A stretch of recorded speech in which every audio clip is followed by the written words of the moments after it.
D'avoir accepté l'invitation d'être dans cette émission. Ming, Kwame, Ousni, merci beaucoup pour votre présence avec nous. Donc l'idée de cette émission, c'est de discuter de plein de sujets. L'idée, c'est qu'on puisse faire un petit débat entre... et donc Ming, ex-manager en restauration, devenu lead data cloud et data ops. Kwame, data scientist avec un parcours inspirant. Et Ousni, donc 30 années d'expérience en tout, avec de la data, de la stratégie, des grands groupes, des postes en management. Merci beaucoup d'avoir accepté à cette émission en parabole où on mélange débat, insight et des conseils vraiment pratiques pour les personnes qui veulent nous suivre. Avant de rentrer dans le dur, parlons de vos parcours. Ce qui est fascinant, c'est que vous venez tous d'horizons différents. Mais vous travaillez sur des problématiques similaires. Ming, peut-être commencer par toi dans un premier temps, ton pivot de la restauration à l'IT, si tu pouvais nous en dire. Bonjour Gaël, déjà merci de m'inviter au podcast. Je suis très enchanté d'être là pour discuter un peu de mon parcours. Donc j'ai fait 12 ans de management en restauration. Avant une reconversion en 2017, j'étais déjà plus ou moins passionné par tout ce qui est Linux, etc. Et en fait, fin 2017, j'ai eu mon deuxième enfant. Et c'est un peu vraiment le choix de pouvoir donner plus de temps à la famille. Et c'est tout ce choix de rencontre professionnelle, pouvoir en fait profiter de la vie familiale et des enfants. Et là, en fait, j'ai fait une reconversion, donc une formation rapide par France Travail et ensuite intégration rapide dans des ESN et jusqu'à en fait devenir lead Data Ops chez LVM. Merci beaucoup, Ming. Oui, moi j'ai le parcours le peut-être, mais tout a commencé avec un bac SVT puis prépa en physique et sciences de l'ingénieur. Puis j'ai voulu savoir un peu plus sur le béton, donc j'ai fait du génie civil. Après, je me suis rendu compte que j'aimais pas tant que ça. Donc j'ai essayé de trouver une porte de sortie en faisant du diplôme en matériaux procédés. Et puis j'ai fait une thèse en physique appliquée parce que j'essayais quand même de me sortir du monde des matériaux. Et en faisant cette thèse-là, j'avais touché à beaucoup de data processing pour pouvoir établir mes lois rhéologiques. Et ça m'a plu. Et donc je me suis dit pourquoi pas. Donc je suis parti en data science. Mais avant ça, j'ai eu une petite envie entrepreneuriale. Je voulais développer une application mobile. Et voilà, j'avais pas d'équipe. Bestspot Bestspot, ça s'appelle, qui a été un véritable succès. Non, c'est une blague. Mais j'ai appris,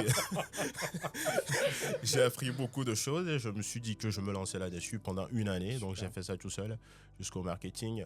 Après, ça n'a pas trop marché, donc je suis revenu à la data science et donc aujourd'hui, je suis dans l'IA et j'essaie de regarder tout ce qui tombe dans le champ lexical des buzzwords de GenAI, framework agentique et tout ça, sans le buzz. Super, merci beaucoup Kwame. Et Ousni, toi ton background c'est du management dans des grands groupes, des postes très intéressants, très élevés aussi. Que peux-tu nous dire de ton passage de ces postes en management à de l'entrepreneuriat, puisque aujourd'hui tu es à ton propre compte? Bon, en fait, j'ai plutôt un parcours classique de technicien, quoi. Vraiment très très proche de la technique. J'ai d'abord fait rendu des services. J'ai été architecte d'entreprise. J'ai créé une cellule innovation pour un grand groupe international. J'ai été dans la technologie. Et donc, en fait, ça s'est fait tout naturellement parce que systématiquement, quand on travaille dans un grand groupe et qu'on commence à prendre des postes à responsabilité, on commence à avoir des gens, des collaborateurs, des collègues, des gens qui travaillent sur les sujets, eh bien forcément, on devient manager et de plus en plus avec des budgets, avec des objectifs et au fur et à mesure, on prend des responsabilités de l'expérience et c'est comme ça qu'on évolue vers des choses qui sont de l'ordre du management. Mais moi, ce qui a été l'élément moteur depuis toujours, ça a été quand même la technologie. C'est pour ça d'ailleurs que j'ai pu, à l'arrivée, après un choix personnel, j'ai voulu arrêter tout parce que j'estimais que j'avais déjà pas mal donné à l'approche je dirais, de la retraite. Je me suis dit, tiens, si je repartais dans la technique pour retravailler sur des sujets qui étaient autre chose que du management, vraiment de l'opérationnel. Super, super. Vous avez chacun un parcours vraiment différent et Vous avez suivi un chemin très différent chacun de vous. Quelles sont les compétences selon vous qui sont vraiment nécessaires pour réussir dans ce domaine? Si vous deviez donner ce conseil-là à vous-même et d'y à qu'est-ce qui devrait? Je commence. Ouais. Dans l'IA, avec des papiers qui sortent tous les jours, des modèles qui sortent tous les jours, moi je dirais que le premier trait, c'est vraiment l'adaptabilité ou de la flexibilité. Il faut être prêt à changer. Il ne faut pas avoir peur de ça et refuser toute forme de rigidité. Et puis se dire, demain il y aura un nouveau truc, il faut que j'y aille, quoi, il faut que je teste.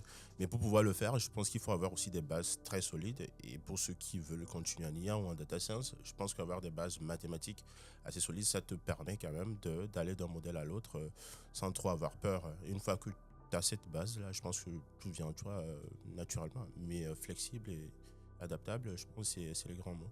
Très bien. Ming? Et moi, en fait, dans l'équipe plus technique, dans la data engineering et opérationnel, je dirais, il y a un langage que vous devez apprendre absolument, c'est SQL. SQL, maintenant, c'est partout. Même pour des product managers aussi. Même pour du product manager, vous devez pouvoir visualiser en fait les données, les résultats, de vérifier les résultats. Donc SQL. Ensuite, comme dit si bien Kwame, c'est adaptatif. C'est le monde est en totale innovation. Et là, avec l'émergence des technologies change et donc savoir en fait s'adapter aux besoins du marché et ne plus être en retard, mais toujours être en avance sur tous les sujets. Absolument. Ousni, un conseil? Alors, moi, mon conseil, c'est la curiosité. Si tu n'es pas curieux, change de métier. Va vers des choses que tu vas voir tous les jours. Si tu n'as pas cette curiosité, à la fois, parce que la méthode, on apprend les recettes de cuisine, ça s'apprend. Même, honnêtement, tu parlais des bases mathématiques, c'est vrai. Mais je pense que n'importe qui a la logique, le raisonnement, la capacité à voir des choses. Et tu le sens quand tu es fait pour... Et c'est pas parce que tu as fait un master, que ce soit que tu es là-dedans. Garde la curiosité et en ayant cette curiosité, eh bien, tu y arrives. Tu y arrives et tu te régales. Super. Coupez 2 minutes, juste la main sur la table. Ouais, super, parce que cette caméra-là, elle est en... Elle vibre. Non, c'est pas moi, c'est lui qui touche. Non. Ah, mais Là, c'était toi. C'était Je toi. lui ai dit de ne pas toucher. C'est lui qui touche. J'étais là comme ça. C'est lui qui touche. Non. On l'a vu avec Ming. Moi, j'étais là comme ça. Il ne faut pas toucher à la table. Ouais, pas toucher à la table, les gars. Super. Je vous propose de passer maintenant au deuxième segment. C'est les défis actuels de la data et l'IA. Ok, maintenant qu'on a votre parcours, parlons du présent. Aujourd'hui, quelles sont les plus grosses frictions que vous observez en entreprise dans l'usage de la data et l'IA? Ming, peut-être côté technique, scalabilité, architecture.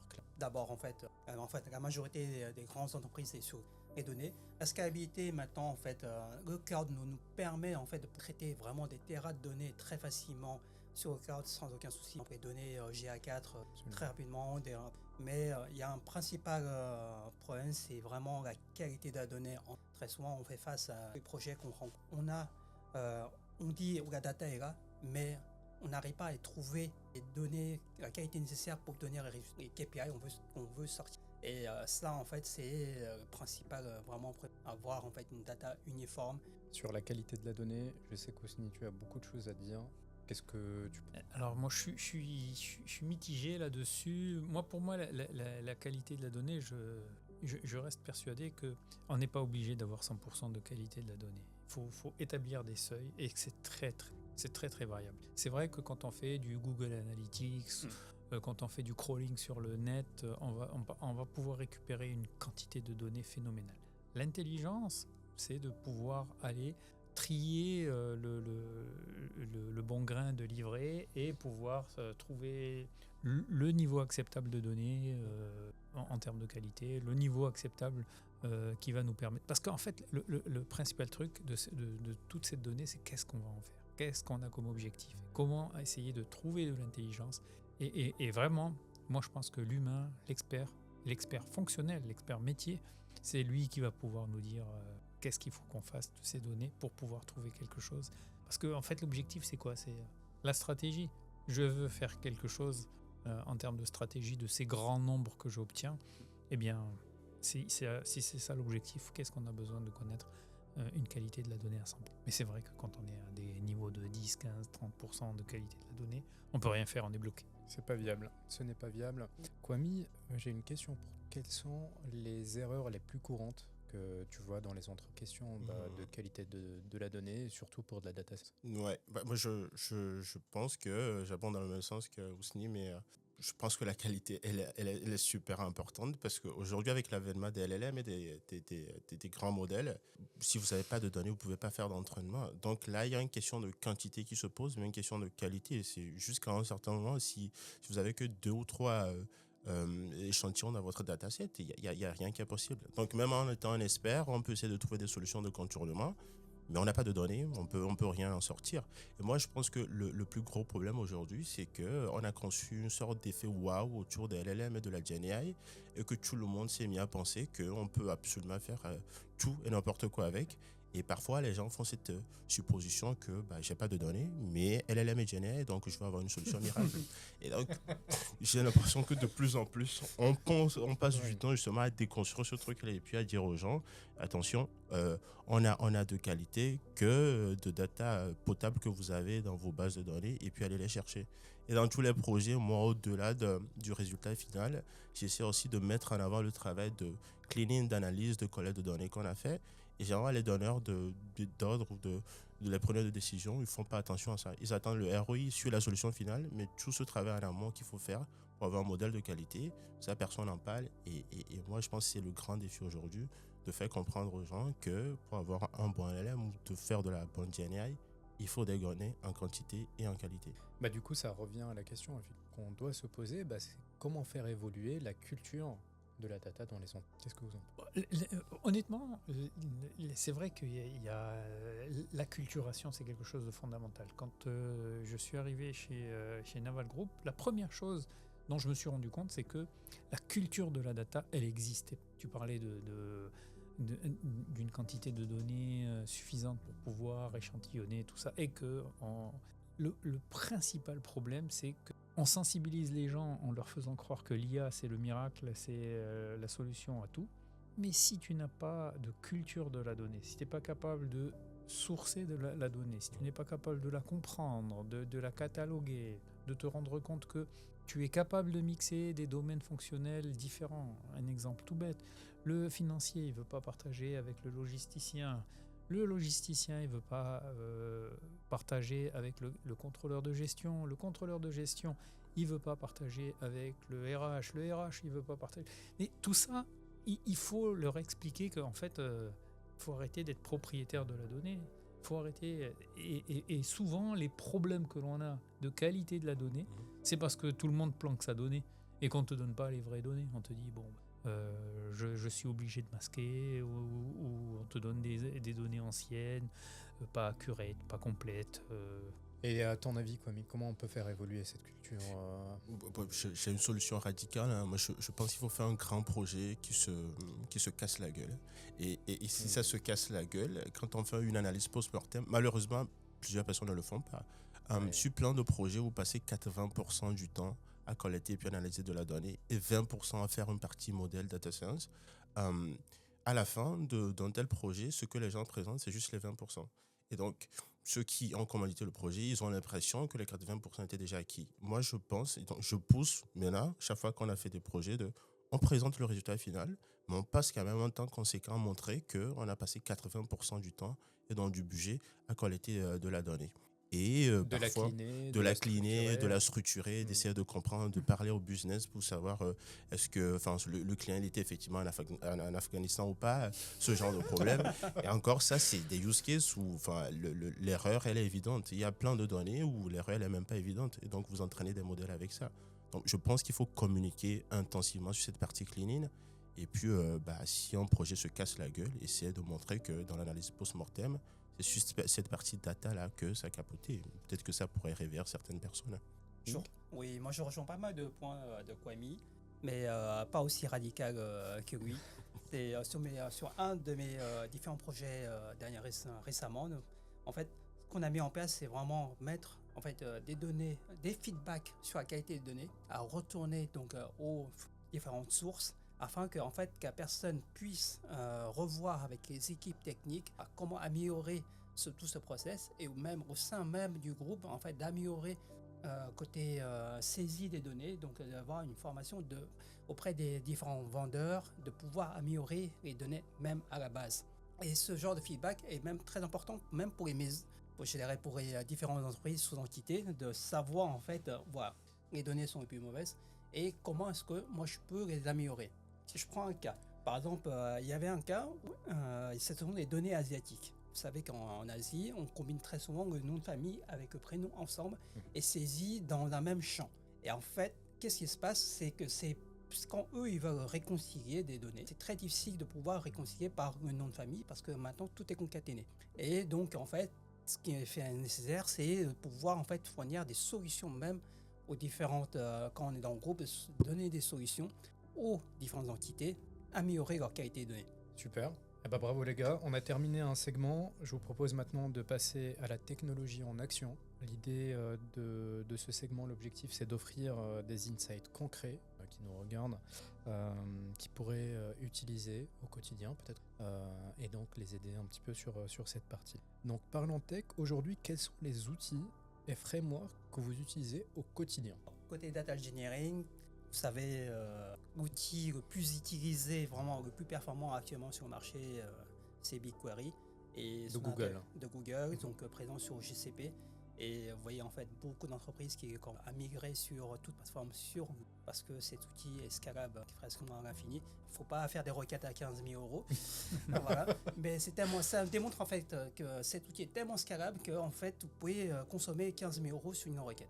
Et c'est tellement puissant que vous pouvez faire énormément de requêtes parallélisées et quelques secondes.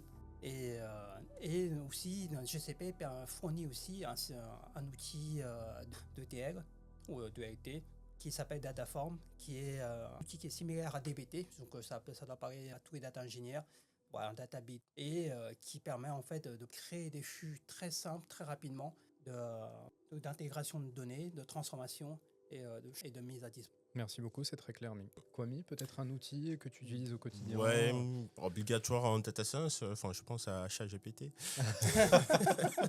Ça, je pense qu'on est tous dans la même famille. Hein. Pour le coup, que ce soit côté produit, architecture, data science, data engineering, développeur. Ouais, c'est vrai que ça aide. Après, moi, ça m'inquiète un peu plus pour les juniors qui systématiquement posent la question à ChatGPT, qui ont le code ou qui utilisent Cursor directement dans leur éditeur de code.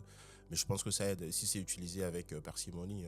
Mais non, plus sérieusement, je pense que Python, c'est obligatoire, notamment avec PyTorch et TensorFlow. PyTorch surtout quand on est en dev. Et puis aujourd'hui, les frameworks agentiques, moi je recommande beaucoup. Je pense notamment à LangChain, LangIndex, LangGraph pour créer des agents et des tools avec les LLM. Je pense que 2025 sera un peu l'année des agents. Donc je pense que c'est une compétence importante à avoir. Une façon d'armer les LLM avec des tools pour qu'ils puissent naviguer le monde sans la connaissance. C'est très bien. Tu viens de me voler ma prochaine question, mais c'est vraiment j'anticipe ça. Absolument tout. À votre avis, quelle sera la prochaine révolution technologique? Est-ce que, comme tu dis, Kwame, c'est une combinaison, une conjonction entre le code, une bonne connaissance et sa combinaison avec des agents IA, opérateurs, qui pourront en fait venir magnifier ce travail-là? Oui, je pense que dans l'ère du temps, 2025, surtout les agents, je pense qu'aujourd'hui on a atteint un peu une limite en termes de données d'entraînement sur les LLM. Je ne m'attends pas à beaucoup de progrès sur cette partie-là, mais si on arrive du coup à outiller ces LLM-là, de leur dire dans telle ou telle situation, si vous n'avez pas la réponse, utilisez tel outil pour aller chercher la réponse. Et si on arrive à bien le faire, je pense que c'est un peu ça le futur de ces technologies-là, sauf à trouver une nouvelle architecture pour réentraîner des modèles, mais c'est vraiment la capacité à aller chercher ce qu'on ne sait pas, à le reconnaître déjà, en tant qu'LLM, à se dire ça j'ai pas la réponse et il faut que j'aille chercher ça, un peu comme on ferait avec l'éducation d'un gamin. Enfin, on connaît pas absolument tout. Vous me posez une question sur la météo, demain je n'ai pas la réponse, mais je sais que si je vais sur internet, que je tape météo demain, peut-être que j'aurai la réponse. Et je pense que c'est ça qu'il faut qu'on réussisse à faire avec les LLM. Je pense que c'est l'avancée technologique, il faut attendre en 2025. Il y avait un moment où j'ai fait une démonstration de ces outils-là, Lovable, Replit, des outils opérateurs qui permettent maintenant de générer du code très rapidement. Je te les ai montrés au bureau. Et là, on a un problème, je pense qu'on va avoir avec tous les développeurs juniors qui arrivent. il y a une barrière à l'entrée. Qu'est-ce qui t'est venu à l'esprit quand tu as vu que, en tapant un peu de texte, que l'opérateur créait énormément de code en un claquement de doigts? Oui, ce que j'ai vu, c'est surtout cette capacité à générer ce code en 1 seconde, 2 secondes, ce que moi j'apprenais au début de ma formation en fait en plusieurs mois. Et en fait, même mon code en sortie de formation n'avait même pas cette équipe. Et non, même en termes de réflexion, même. Le code va dire, voilà, moi je t'ai créé par exemple le front-end de ton site avec le CSS, code HTML et le JavaScript. Et quand tu demandes de créer le back-end, il crée le code back-end qui va. Et nous, il nous faisait 3 mois pour pouvoir en fait comprendre c'est aussi le fonctionnement, mais aussi l'appliquer avec les derniers frameworks. Les derniers frameworks, que ce soit sur du JS ou sur du Java. Et là, en fait, en 2 secondes, c'est fait. Et pour moi, la question que je me pose, c'est pour les devs juniors, comment ils vont pouvoir intégrer l'entreprise, sachant que même entre moi, ChatGPT, il peut me générer le code, j'ai pas besoin de juniors, j'ai besoin juste de seniors qui vont en fait améliorer le code tel qu'il est donné par le code, ou bien qui va ajouter. Et pour moi, l'intégration en fait des juniors est... Ousni, qu'en penses-tu? Quelle est ta vision? Alors, Avec tes années d'expérience, tu as vu la techno évoluer. disons que, en fait, moi j'ai une approche qui est double, puisque étant donné les métiers que je pratique actuellement, j'en pratique 2. Il y a un métier de consultant haut niveau, attaché à des directeurs, à des responsables d'entreprise, à des CIO, tout ça. Et pour exercer ce métier-là, ce dont on a besoin, c'est vraiment de son cerveau, et puis d'un stylo, une feuille, un peu de curiosité, et puis un retour d'expérience. Ça va être très compliqué de refaire 34, 35, 36 ans d'expérience du jour au lendemain. C'est compliqué. Quand tu es confronté à un problème de prod, il n'y a qu'un autre problème de production qui va te permettre d'évoluer, de progresser et d'apprendre comment ça se passe et comment tu résous le problème. Ça, c'est clair. Et puis, organisation d'un service, la cartographie des métiers, ce type de choses, ce n'est qu'en les faisant, et ça rejoint un peu ce que tu disais, Ming, que vraiment tu t'aperçois de ce que tu dois faire. Pour pouvoir faire cette gestion de stratégie, en termes de data governance, il n'y a vraiment pas grand-chose. Il y a des systèmes qui sont aujourd'hui très rigides, qui ne sont pas capables de nous fournir des glossaires qui soient cohérents, qui ne sont pas capables de nous fournir des librairies ou du cataloguing qui soient cohérents. Il y a Data Galaxy qui rend quelques services, mais même Data Galaxy, l'auto-acquisition est très complète. Aujourd'hui, il n'existe pas sur le marché, je dis bien, il n'existe pas sur le marché un outil d'anthologie de la data qui soit capable de comprendre qu'est-ce que c'est que la data d'une entreprise, qui soit capable d'aller scruter le portfolio d'une entreprise, regarder, c'est pour les grandes entreprises 6 000, 8 000, 9 000, 10 000 applications, les scruter, regarder qu'est-ce qu'on peut en déduire et fabriquer l'anthologie. Donc pour moi, ça va encore prendre quelques années, on a encore quelques années devant soi, et dans quelques années, moi je mets mon billet qu'en 2030, on pourra se poser et dire c'est quoi l'anthologie de la data pour les grands groupes, Mercedes. Moi je fais partie d'un groupe de CDO où on réfléchit à ce type de choses et on se pose la question de comment est-ce qu'on va faire pour faire ces anthologies. On a bien essayé de le faire, je l'ai fait dans l'exercice de mes fonctions. On en a initié un, d'ailleurs on a fait l'anthologie des données Airbus pour le manufacturing, la logistique et le transport. Je l'ai fait, j'ai commencé à le faire pour Naval Group, pour un certain nombre de données. Eh bien, c'est quelque chose qui est tellement instructeur de pouvoir en bénéficier. Ça permet d'identifier vraiment la donnée, là où elle se trouve, à qui elle appartient, quel est le propriétaire principal, quels sont les propriétaires secondaires. Ça, c'est quelque chose qui est très très important et aujourd'hui, on a encore du chemin avant que ça puisse être utilisé. Donc ça, c'est la partie, je dirais, stratégique. Puis il y a une deuxième partie qui est opérationnelle.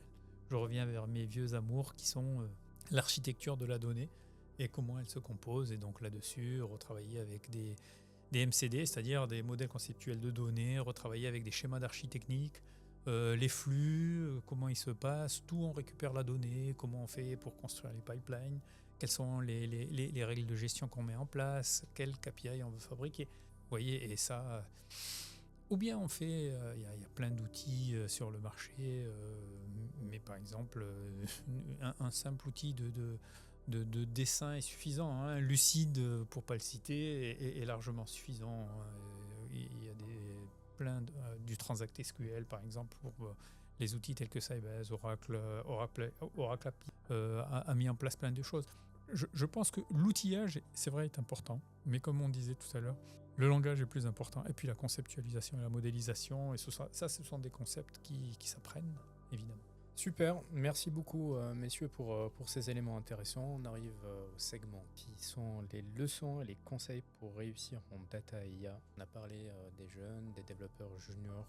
L'idée c'est peut-être de leur donner effectivement des conseils pratiques. Donc leçons et conseils pour réussir en IA et data. C'est notre dernier segment. L'idée, c'est de donner des conseils à des gens qui veulent réussir dans la data et l'IA. Si demain, quelqu'un veut entrer dans la data ou l'IA, quelles sont les 3 choses qui veut prendre la main? Moi, je veux bien. Vas-y, Ousni. Non, alors c'est très curieux. Moi j'ai mon fils qui a fait de l'aéronautique, hein, qui est ingénieur mécanicien avion, évidemment. On pense à Supaéro, à l'ENSICA, à ce type d'école, pour bosser chez Airbus. Et il a travaillé dans l'optimisation des processus industriels sur l'A350. Vous voyez, c'est quelque chose de très particulier. Et donc, il a d'abord eu un métier, mécanicien avion, d'accord ? Et puis ensuite, il s'est mis à la donnée, et forcément, en analysant la donnée, on lui en a mis de plus en plus sous le nez, et puis il a pu faire un peu de data science, et progressivement, on lui a donné les outils. Tu parlais de C#, de PHP, de Python, de ce type de choses, et petit à petit, connaissant le fonctionnel, connaissant la partie business du domaine, eh bien, l'analyse de la data se fait assez facilement, quoi. Il y a quelques outils, quelques méthodes à apprendre, ça s'apprend relativement facilement. Par Mais contre, s'il y avait 3 choses s'il y avait 3 choses absolument à faire. S'il y avait 3 choses à faire, s'intéresser à ce que c'est que l'organisation de la donnée, qu'elle soit relationnelle ou non, ça c'est la première chose. Avoir une vraie connaissance d'un vrai métier. Si tu as une vraie connaissance d'un vrai métier, tu peux l'appliquer à tous les données. Et on comprend les enjeux business qui sont derrière. Exactement. Et la troisième chose, elle est très importante, et elle n'est qu'humaine. De la curiosité, de la vaillance, de la curiosité, de la vaillance. La flexibilité. Si tu es curieux et que tu es vaillant, rien ne t'arrêtera, que tu veux. Non. Super. Quoi, Miming? 3 choses. Moi, 3 choses. Je pars sur la curiosité. Oui. Moi, j'ai envie de mettre YouTube. Moi, je pense que c'est un outil formidable. Moi, le nombre de vidéos que j'ai regardées sur YouTube. C'est une université gratuite. Ouais, c'est une université gratuite. Et donc, moi, je sais qu'Anissima n'a jamais acheté de formation en data science, mais je pense que c'est une mine d'informations incontournable. Donc, YouTube, ChatGPT, je les mets dans la même case curiosité. Donc, il ne faut pas hésiter à y aller. On a une petite question, un truc qui trotte dans la tête. Poser la question et puis essayer de voir ce qui en sort. Et après, j'ai envie de faire un truc très romantique et très philosophique, mais à un moment, il faut apprendre un langage, quoi. Puis on peut l'apprendre, ça revient à YouTube, on peut apprendre ça sur YouTube. Je fais de la publicité gratuitement pour Codecademy, mais je pense que ces sites interactifs où en fait vous codez et puis vous avez un retour avec la machine, ça vous aide un peu à débugger et puis à comprendre ce que vous êtes en train de faire. Et puis troisième chose, c'est beaucoup plus compliqué, qu'est-ce que je pourrais mettre? Je veux bien répartir YouTube et ChatGPT, du coup ça en fait 3 trucs, mais Tu nous parlais d'adaptabilité. d'adaptabilité, mais ça c'est sûr, parce que je pense que c'est l'humain, enfin je vais peut-être abonder sur ça, l'humain, comme l'a dit Ousni, je pense que c'est super important, parce qu'on le disait tout à l'heure, peut-être que les juniors de la compétition Mistral codent mieux que, même les seniors, les plus bons développeurs, mais à un moment il faut réussir à formuler clairement le besoin du client, et parfois Claude Mistral, tout ça. Close client, demande-leur de comprendre ce que veut le client, et ça c'est difficile, et parfois c'est l'humain, la communication de qu'est-ce que tu veux exactement, est-ce que c'est ça que tu veux, et ça, communication, il faut prendre du galon là-dedans, et je pense que ça compense un peu pour la compétition qu'on a avec Claude et Mistral. Ming, 3 choses. Pour moi, c'est le point plus important dans le data engineering, c'est SQL, mais aussi un des langages de programmation pour avoir en fait une réflexion générique, en fait, de pouvoir s'adapter à tous les langages. C'est-à-dire, si vous apprenez Python, vous devez savoir en faire du JS, du Java et inversement. Mais aussi, voilà, rester curieux et ouvert. Ne jamais en fait dire voilà, il n'y a que cette constante évolution que j'ai dit. Et aussi, je dirais, le troisième outil, c'est vraiment savoir travailler.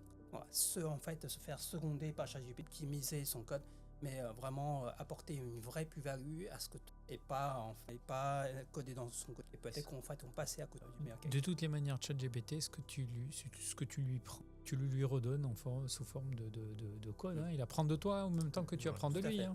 Voilà. Super, merci beaucoup messieurs pour ces conseils qui sont très intéressants. Je pense qu'ils vont vraiment servir les personnes qui nous regardent. Je propose de finir avec le dernier segment qui est le Lightning Round en éclair. Tenez-vous prêts, Allez. une question à chaque fois rapide. Réponse rapide en 10 secondes maximum. Un livre ou une ressource à recommander. Ming. The Informed Company de Dave Fowler, en fait. Comment, dans ce monde de la data, comment transformer les data sources, les mettre dans Data Lake, les dans Data Warehouse et dans Data. Parfait. Kwame. Face API, j'aime bien la documentation. Fast API. Face API, ouais. Très bien.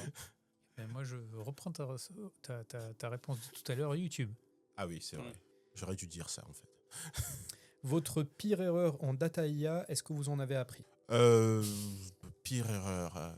Bon, je pense qu'on apprend toujours de ses erreurs. Hein. Donc à Toujours. partir de ce moment, je pense qu'à un moment, j'ai voulu tout apprendre d'un seul coup et voulu me spécialiser dans tous les domaines, forecast, computer vision, MLS et tout. Je pense qu'à un moment, il faut choisir un truc et se Prendre son spécialiser. temps. Prendre son temps, Ouais. se spécialiser. Ouais. Et voilà. Et puis après, le reste vient. Dès qu'on a les bases, le reste vient. Mais à avoir voulu tout apprendre, ça m'a appris des choses. Et voilà, c'était peut-être ça, Ça mon prend un erreur. peu plus de temps. Ouais, voilà, C'est c'est ça. Et exactement la même chose. Moi, ma pire expérience autour de la data, c'est avoir voulu construire une ontologie globale, complète, définitive. Et je me suis ramassé comme il faut. Par Vaut contre, mieux y aller en mode itératif. exactement. En fait, tu viens, tu travailles avec. Il faut être opportuniste. Tu travailles avec les gens de la finance, tu leur construis leur ontologie, même si elle est partielle, c'est pas grave. Tu travailles avec les acheteurs, tu travailles. Et tu avances comme ça. Ouais. Et progressivement, ce sont les gars qui vont venir te l'enrichir à ta place parce que très rapidement, ils vont comprendre que punaise, je t'ai donné cette info et cette info, tu l'as améliorée, tu l'as complétée, tu as été chercher l'état de l'art ailleurs et puis progressivement, on a appris. Et moi, la pire erreur, c'est vouloir la data qualité à 100%. Et ça m'a géré que de la frustration alors que c'était pas du tout. Et comme disait Ousni, c'était vraiment à quel niveau on voulait cette qualité pour que ce soit vraiment représentatif.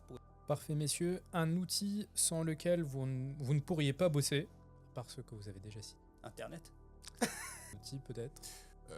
GCP, moi je sais pas parler de GCP, le cloud, Oui, le GCP, cloud, oui, le le GPU. Alors moi, j'ai un outil, c'est le cerveau. Sans sans le cerveau, Pas faux ça.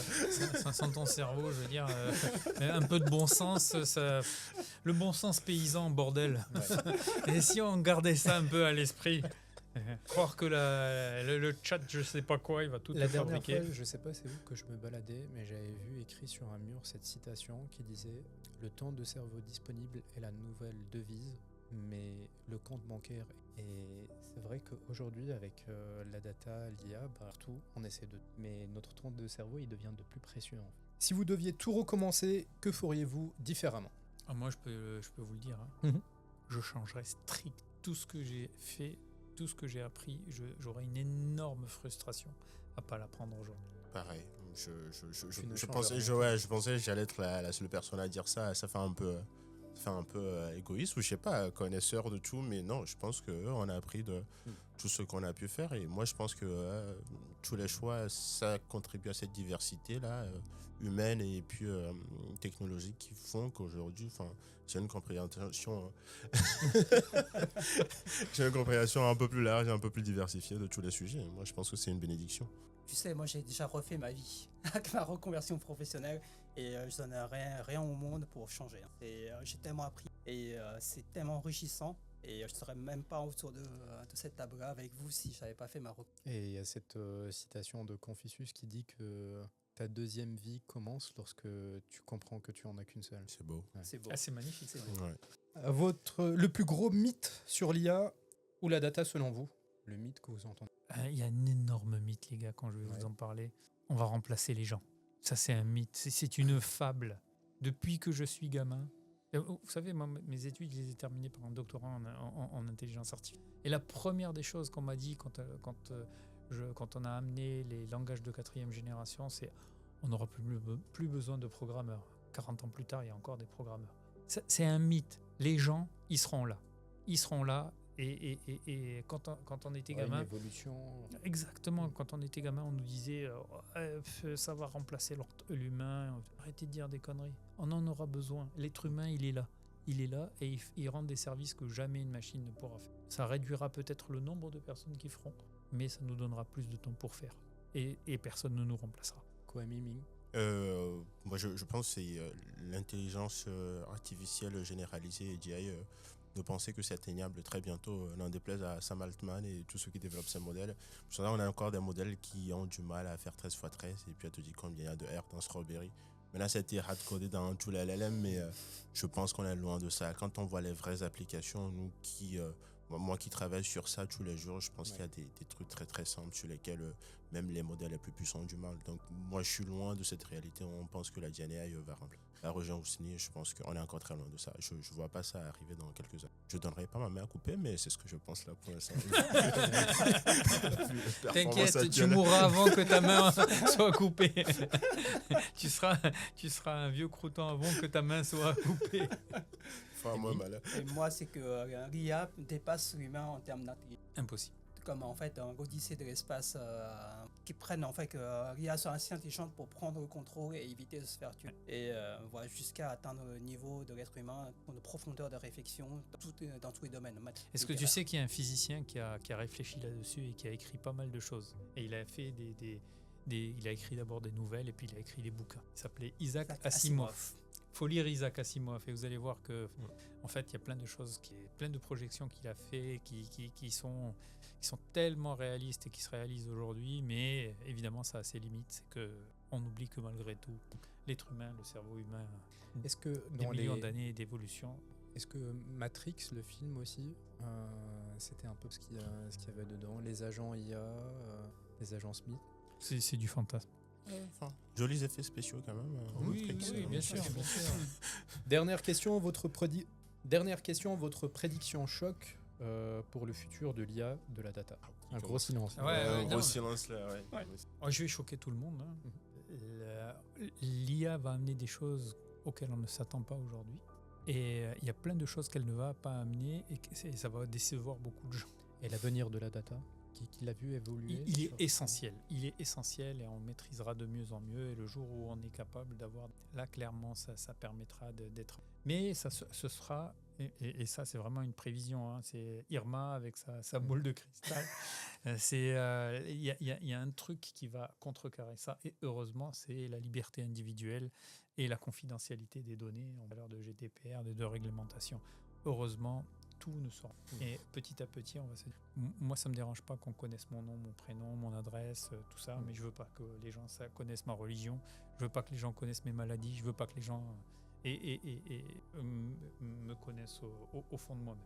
Une prédiction choc, Kwame Ming, sur l'avenir de la data / IA. Ouais, de la data. Moi, je pense que j'ai une peur, c'est que l'IA commence à se mordre la queue un moment en termes de data, qu'on sature un peu l'écosystème avec de la data artificielle et puis qu'on n'ait plus de nouveautés sur lesquelles entraîner un peu le modèle et qu'on atteigne un peu une phase un plateau. Quand vous allez sur Google Images aujourd'hui, visiblement, il y a plein d'images générées par l'intelligence artificielle, donc on réentraîne sur ce qu'on a généré, donc à un moment ça risque de devenir un peu...